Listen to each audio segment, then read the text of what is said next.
It's really hard to fire people, especially the friends. So you're thinking you are doing yourself a favor by inviting friends. You're actually not. You're creating problems down the road. How do you get good, objective advice for your business? You may want to turn to friends and family, but there is a better way to get smart guidance without all the potential baggage. You need that independence because sometimes you cannot test your ideas in the same way with your management group, for example, because obviously they are dependent and that will color the discussion. You want a strong, independent people.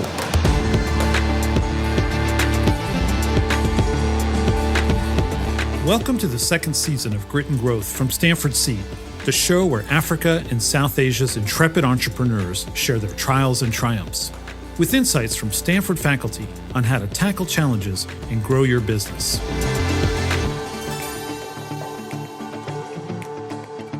Imagine you've got a problem that you don't know how to solve. It's not an impossible problem.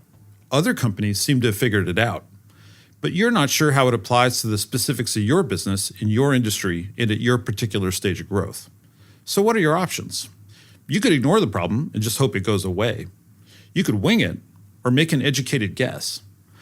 You could drop everything and learn all there is to know about the subject.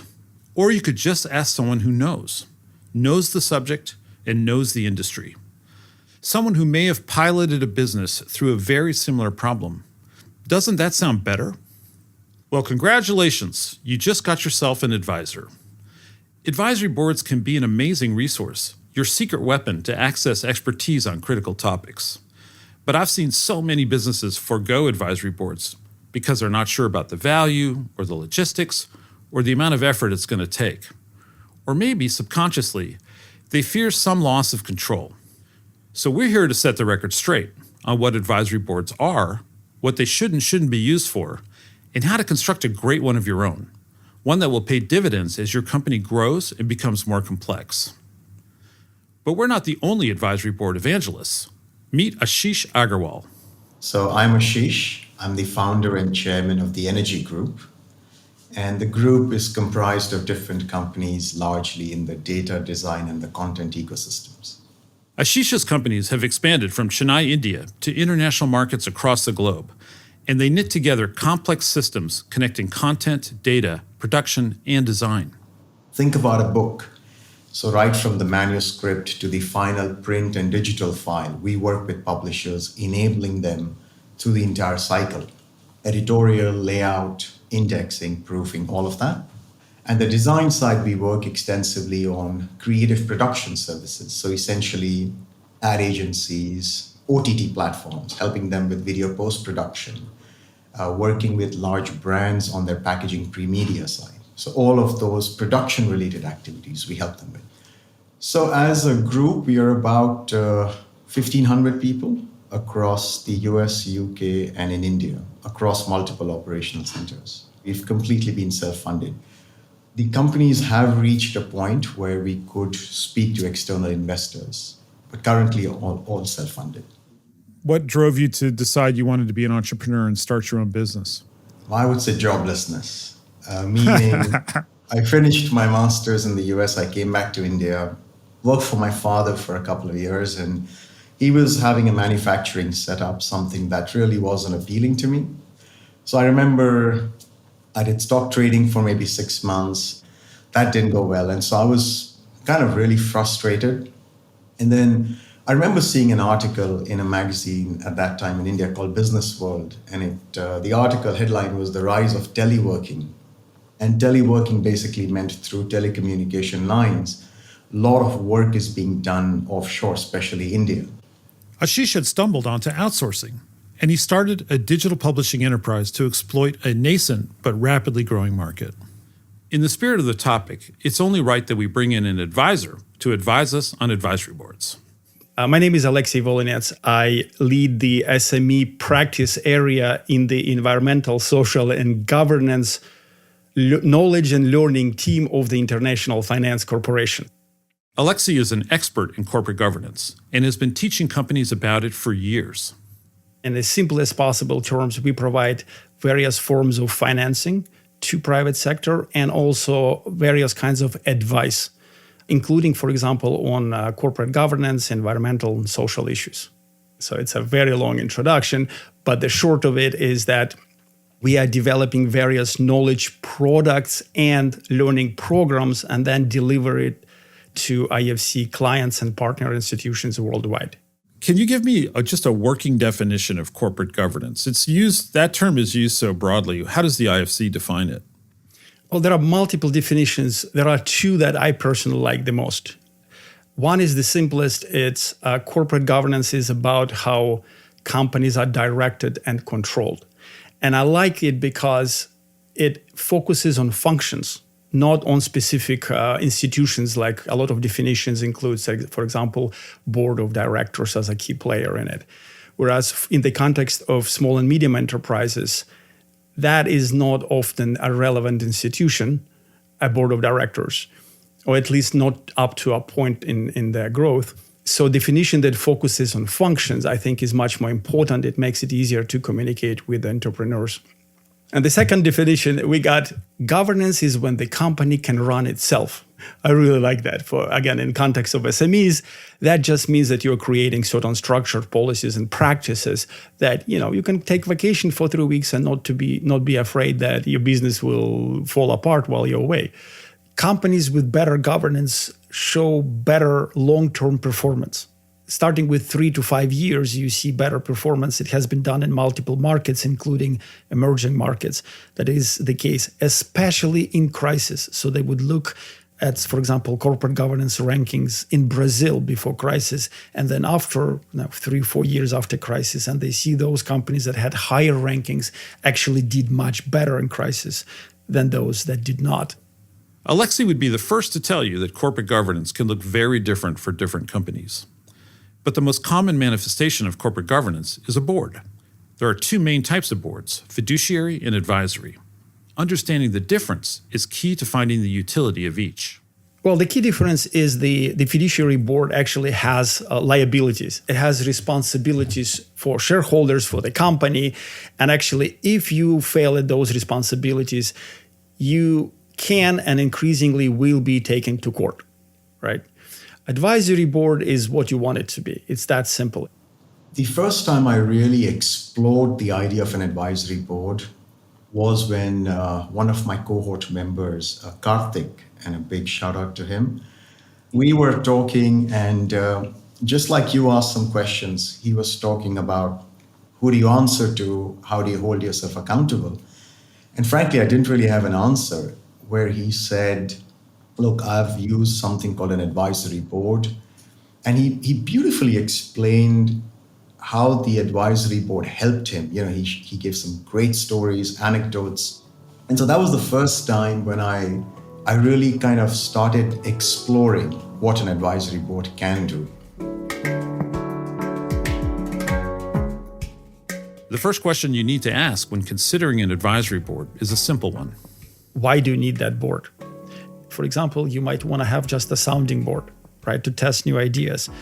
But you fully understand why you need it long term, and then you actually think why you need it in the short term. Because when you bring people in, they need to understand what they are there for. So for example, if your company is thinking about expansion into new markets, that has to be explicit to the people you are bringing in. So they're working on that problem. And then once you know what the purpose of the board is, long term and short term, then you can start thinking of the skills, these skill gaps that inside your company. That's a very easy way for us, we find, to explain to entrepreneurs why they need advisory board. All of them can think of some skills that are currently missing. So that idea is to start with that skills matrix, specifically identify what the company is needed. It sounds like you actually need to have a pretty good sense of what your strategy is before you should start thinking about populating an advisory board. It's not just, I'm going to get a bunch of smart people and they're going to help me think through my strategy. It's, this is my strategy, these are my gaps. And this is where I might need a subject matter expert. This is where I might need some mentoring, specific types of experience. So unless you have a map, you're not going to get the right people. Exactly. Aashish also suggests assessing your blind spots and simply being honest about the time you have to dedicate to your board. I would say the first is to identify the gaps. And second is, do you need that help on a consistent basis or intermittent basis? because again, you have to decide how much investments you're going to make in it. And based on that, I would say certain do's that I try to practice would be know your ask. What specifically can they help you with? This point is key. Strategy is a guide to finding the right people. I asked Aashish what he hoped to accomplish with his board. For us, I knew the starting point. I don't know the ending point. We have also identified certain other areas where we believe we need to really make progress. So an example of that is strategic HR. A lot of the HR, as you know, is very transactional. And so we kind of said, you know what, like we were discussing, with so many different types of services, there are many different types of skill sets that we have, different types of people. For example, in the design side, the mindset of people, members, are very different than, let's say, data processing.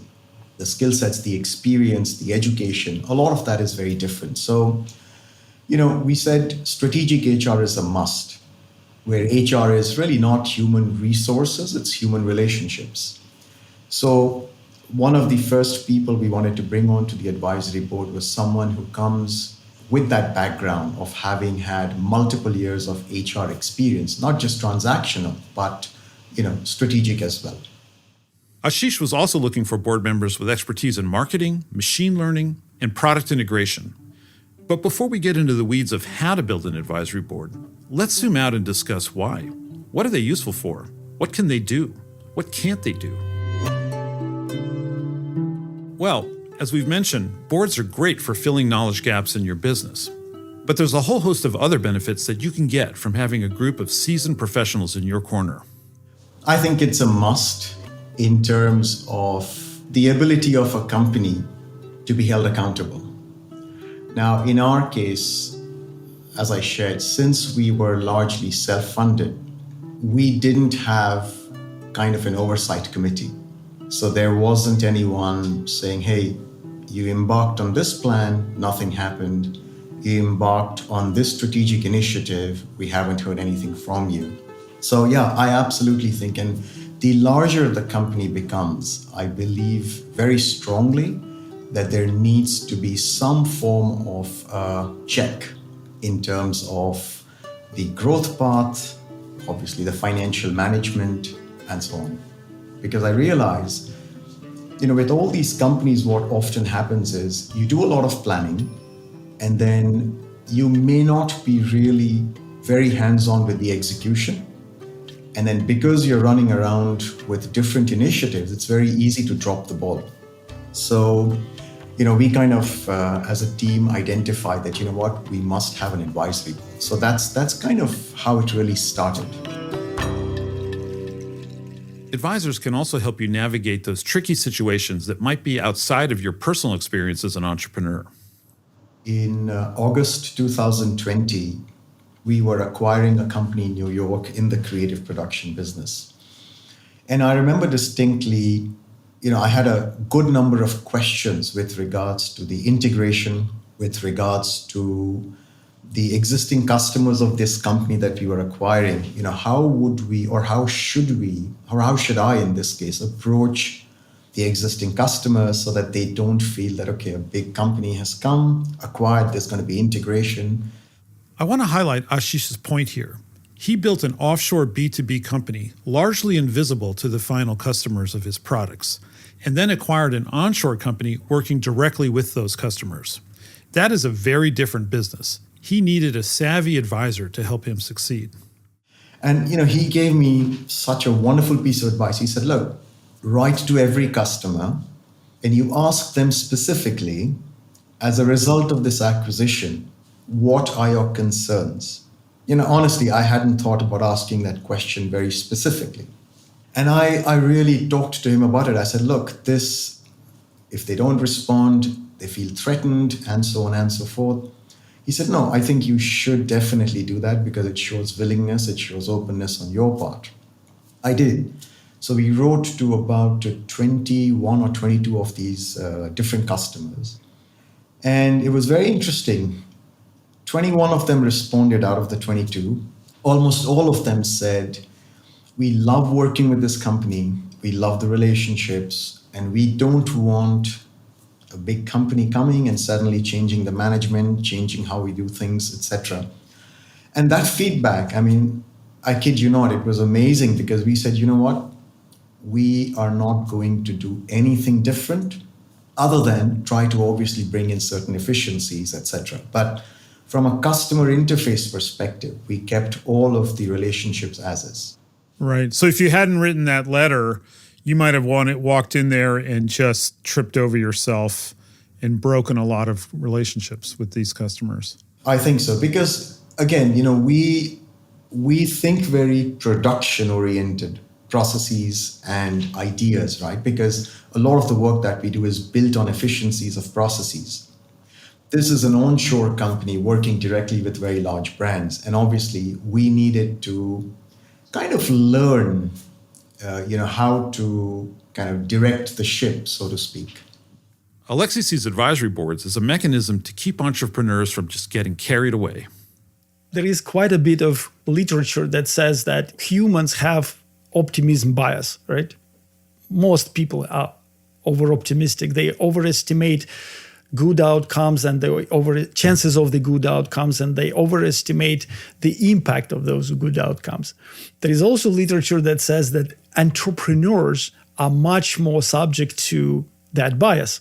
So there is a lot of risks, and it's really good for society that those people are overestimating their chances of success. We are all beneficiaries of, their sweat and blood and troubles and all of it. But as your business starts to grow, it's very important not to become overconfident. If you are successful, it's just basic human psychology. We don't assign it to chance. We assign it to our great skills and foresight and all of that. So as you are growing and when you are on the top of the world, that's important to have that check. So external advisors, especially very independent voices, will ask you the right questions, will challenge your assumptions. It's really, really useful to keep your touch with reality. I think it's also worth noting what advisory boards can't do, something that got me pretty fired up while I was talking to Aashish. I've talked to a lot of business leaders for this podcast, and some of them talk about advisory board as someone who helps you actually make a strategy, that somehow they're going to come in and save your bacon, which is a very American slang. But, they're going to come and help you do your strategy. And in my professional career, I've worked for organizations that hire outside facilitators to help the leadership team make a strategy, and it always sucked. I mean, to be totally honest with you, if the leadership can't lead on strategy formulation, no one else can do it for you. Now, when we left off, Aashish had found some areas where he felt he could use more guidance. But that raises another question. Once you identify a gap, how do you find the right advisor to fill it? Now, I'm going back to playing the role of the entrepreneur. My business has grown to the point where I'm ready. I need more advice. And I've identified the key attributes I'm looking for. How do I go about finding these people? That's a very hard question. We actually asked it all the time. And unfortunately, it's really country by country because it depends on what the environment is. In some countries, for example, increasingly in emerging markets, we will have institutes of directors that often they would have databases of directors. So you can actually tap into ready ones. And some of them will be even quite sophisticated where you can have even say, I need more women on my board, for example. But in other countries, you don't have that. So it's just your networks. Look at the business people you trust, see if they fit the criteria. Simple as that. So I'm curious. So you've got strategic HR, technology, visioning, product integration, and marketing. And one of these people had been road tested as a consultant. How did you find the other three? So with the leadership team, when we identified these areas where we need board members, the HR individual was actually recommended by our COO. He had worked with him. So we met a couple of times. We kind of discussed the scope of work. And he was very willing as well. The other two actually was thanks to LinkedIn. So I actually identified from different profiles, which of the profiles might be closest to our needs. So you search for specific individuals based on their business profile? I did, absolutely. It wasn't sort of like a call for proposals, we're looking for advisory board members? Not at all, not at all. I was very clear in my mind. At least I had a pretty good idea as to what kind of profile we are looking for. And then I just reached out to them, explaining what we are looking for, who we are, and what the goals are. According to Alexey, it can be just as helpful to know what to avoid. It's important to think not only in positive terms, but in negative terms, whom you don't want to see at the board. You don't want to see any people with conflict of interest. It's really hard to fire people, especially the friends. So you're thinking you are doing yourself a favor by inviting friends. You're actually not. You're creating problems down the road. So no suppliers, no contractors, nobody who cannot provide independent advice. You need that independence because sometimes you cannot test your ideas in the same way with your management group, for example, because obviously they are dependent and that will color the discussion. You want a strong, independent people. The most important characteristics is that person is actually, there is emotional independence. They're not dependent on your salary. They are not dependent on you psychologically, don't have connections with you in the same way as they would want to tell you something. Even if you pay them, you normally don't pay them what they can get otherwise spending the same amount of time. So for them, it's often, these people can be altruistic. They really want to see different businesses succeed. And they also want intellectual challenge. That's an interesting thing to do. And maybe that's actually another key criteria for selecting advisory board members is that they need to be passionate about what you're trying to do. That's an interesting criteria because it's hard to fake passion like that. It's important that you also think of kind of this reciprocity in that way, that you make their life interesting in a good way. And just like any team, you want it to be more than the sum of its parts. For the board member, I think the important to see not only at individual skill set, but also how they fit together. It's always good to have at least one person who is comfortable challenging the consensus, right? Who is comfortable being contrarian and so forth. But you don't want to have all the 3-5 people contrarians because it's not going to be very productive. Yeah, it's useful then if you have a strong contrarian to have somebody who is more capable to bring people together and so forth. So I'm curious, when you first reach out to, the CTO of a Fortune 50 company, what's your pitch? Honestly, it was a very short message that, we are looking to transform. And as a part of the imperatives that we have, let's say strategic HR, or in this case, cognitive science and analytics is top of mind. So I'd love to have a chat. And if you are willing to be a member on the advisory board, welcome a conversation. He replied, I think within 24 hours, that, look, happy to talk to you. I'm curious, what did they ask you? When you approached these 4 about being on your board, what did they ask you? In the kind of introduction, we specifically mentioned that we've created a transformation plan, and extremely critical to the execution of the plan are these pillars where an advisory board is imperative. So the ask was not very specific, but nevertheless, we were relatively clear about the direction. So I think this is a super important point, that because you had a strategy, a growth strategy, and you had specific things you wanted to achieve over the next however many years, that was actually the hook, right? The people could look at you and say, this person means business. They have a plan. They are trying to get somewhere. They have a pretty clear strategy, and I can see where I fit in that strategy. Absolutely. The fact that you had a strategy for growth, I think, seems to be what made even total strangers take you seriously. Couldn't agree more. Absolutely. In fact, in each of the first meetings, we showcased the T plan in terms of where we started, what we did, and where we are going. So that was definitely something we shared, we talked about. Yeah. At the risk of sounding redundant, I want to point out the importance of an existing strategy. The T plan that Aashish mentioned is their multi-year strategy to transform their business. It's key to identifying the right people and, perhaps more importantly, convincing them to spend their valuable time on your business. Once you have your all-star team of advisors, you have to figure out how will your board operate. What should advisory board members expect of you and vice versa? Do you just sit in a room and chat? How often do you meet? How deep in the weeds should they go? The good news is you actually have a lot of options. As Alexey mentioned earlier, one of the major attractions of an advisory board is its flexibility. Advisory board is what you want it to be. It's that simple. Aashish has gone through several iterations to find the structure that works best for him. So tell me, let's talk a little bit about how this advisory board functions. I think most listeners will imagine that they get together on some periodic schedule, sit around a conference table with a set agenda, and have a structured conversation. Is that how yours works?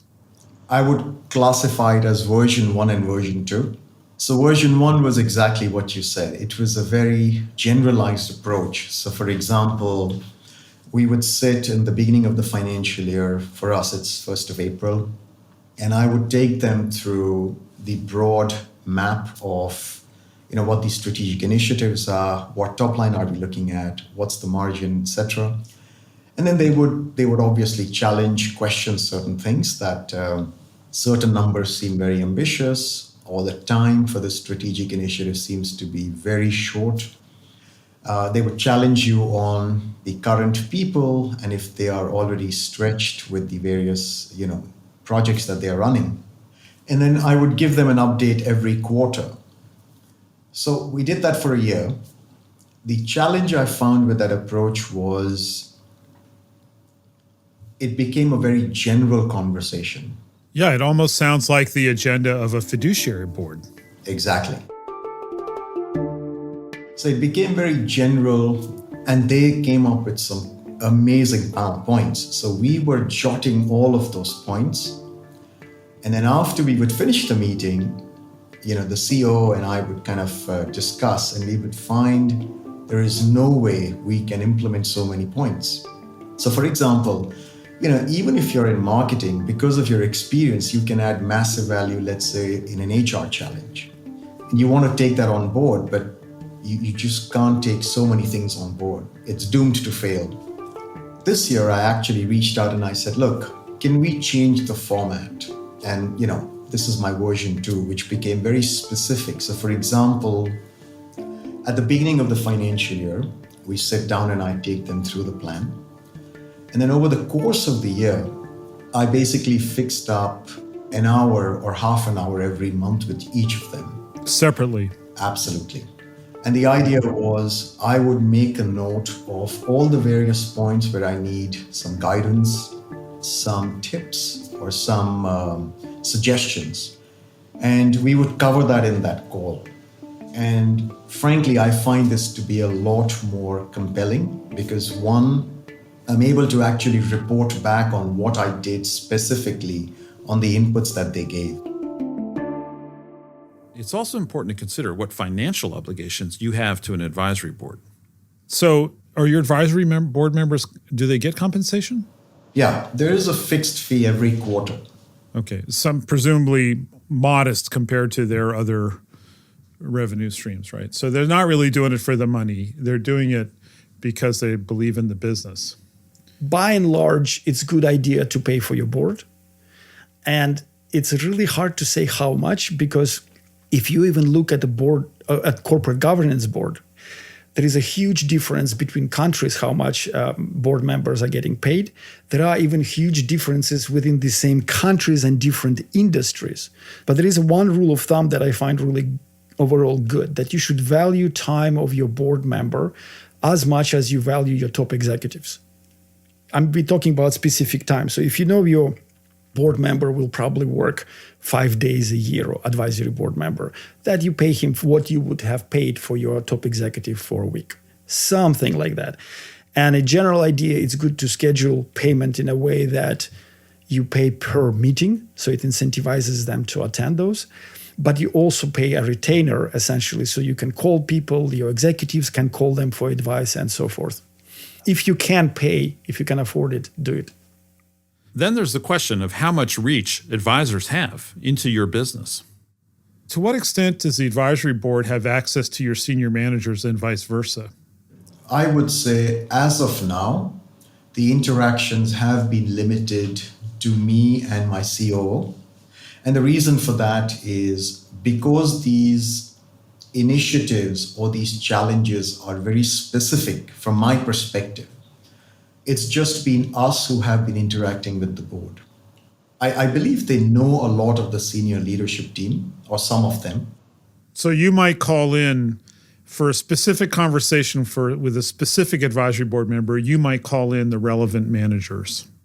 Though it varies from company to company and from problem to problem, in general, your advisors need to understand the business, but not try to run it. That means having some access to your executives, but in prescribed ways. Alexey has an interesting rule of thumb here. The advice that we usually give that kind of helps to, it sounds very general, but actually people intuitively understand what we are talking about, is should the board of directors have their nose in operations? And then we say, no, here is the way you understand the role of the board. Nose in, but hands out. You need to really understand what's happening, but you cannot run it. You can tell what needs to be fixed. You can provide the direction to the management and so forth, but your hands are out and people cannot get it. Okay, nose in, hands out. They get the idea. It's normally good practice for board members and advisory board members to have access to executives for needed information. The issue here is that that process has to be clear and transparent, because it often creates conflict. It's one of the typical conflicts of the board, reasons for conflicts on the both types of boards, is where board members would go and start soliciting information from the company, from different executives. And then the owners or other board members is like, what are you doing? Why are you doing it? What are you trying to accomplish? Make sure you actually, whatever you decide, that it's fully transparent how the process works, who you go through to get access for what information, how you disclose your purpose, and so forth. Just that transparency will help to avoid a lot of problems. Just like any part of a business, there's a chance that a fiduciary board can go wrong if it's not done in the right way or for the right reasons. I guess the most common is that it just becomes a tick-the-box exercise and it's not really doing anything and everybody ends up being dissatisfied. But I'm just curious, like, what are the common mistakes? What are the things? How does this all go wrong? I think what you describe is one of the typical problems. And what happens when people pushed to create a board, either by law or by requirements of some investors or something, then they go ahead and they think, okay, at least I will invite people I trust. So they go with a trust issue. And they create a board that is essentially fully controlled by the shareholder. Most people there will be dependent. And then what they discover is that board doesn't really add any value. So I would say, if you want to do board of directors, do it right or don't do it. Just stick to advisory board or some sort of arrangement that gives you much more flexibility. And at least you realize that this is not, quote unquote, corporate governance, that you're doing something at least it will keep you from disappointment and leaves you flexibility to change actions down the road. And while board members can give companies access to valuable networks, just having a board member for their fame or their reputation can also backfire. I understand sometimes in these conversations with some of the cohort members, I got a sense that often or sometimes the advisory board is more for creating a profile of the company. They could be doing a funding round, etc., versus something that's really instrumental to filling those gaps. For us, it was the latter. So in other words, they're picking advisory board members because they think it reflects well on them. It makes them look connected and on a winning track. And I'm sure they're adding value in some way, but I think knowing what your why is important, because that's the substance you would draw from them.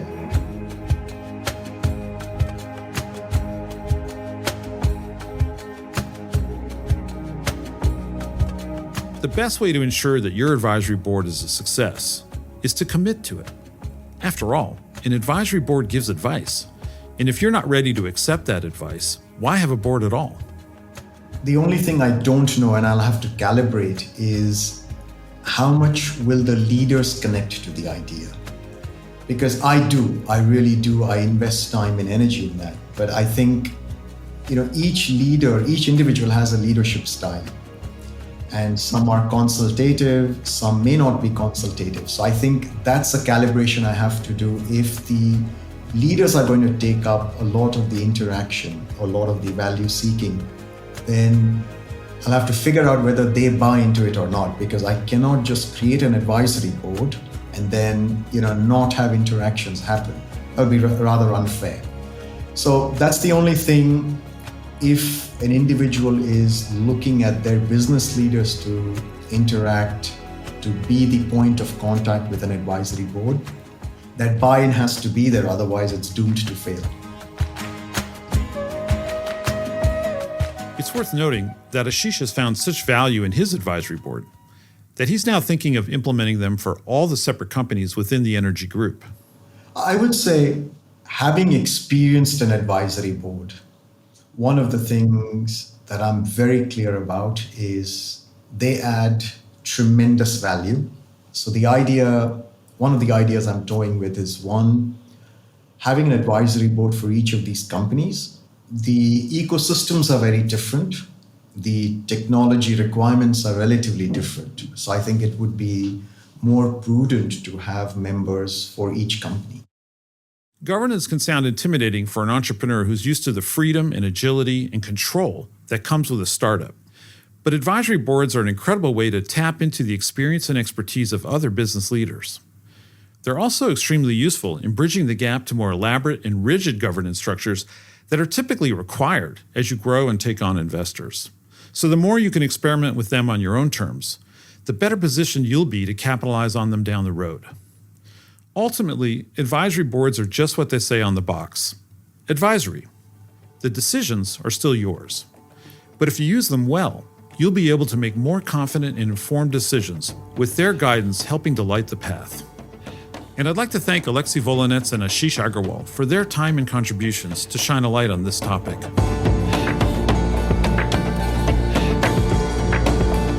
This has been Grit and Growth with the Stanford Graduate School of Business, and I'm your host, Darius Teeter. If you like this episode, leave us a review on your podcast app. It really helps us to share the stories of these incredible entrepreneurs with as many people as possible. To learn how Stanford Graduate School of Business is partnering with entrepreneurs in Africa and Asia, head over to the Stanford Seed website at seed.stanford.edu/podcast. Grit and Growth is a podcast by Stanford Seed. Lori Fuller and Erica Amoake Ajay researched and developed content for this episode. Kendra Gladich is our production coordinator, and our executive producer is Tiffany Steves, with writing and production from Andrew Gannum and sound design and mixing by Alex Bennett at Lower Street Media. Thanks for joining us. We'll see you next time.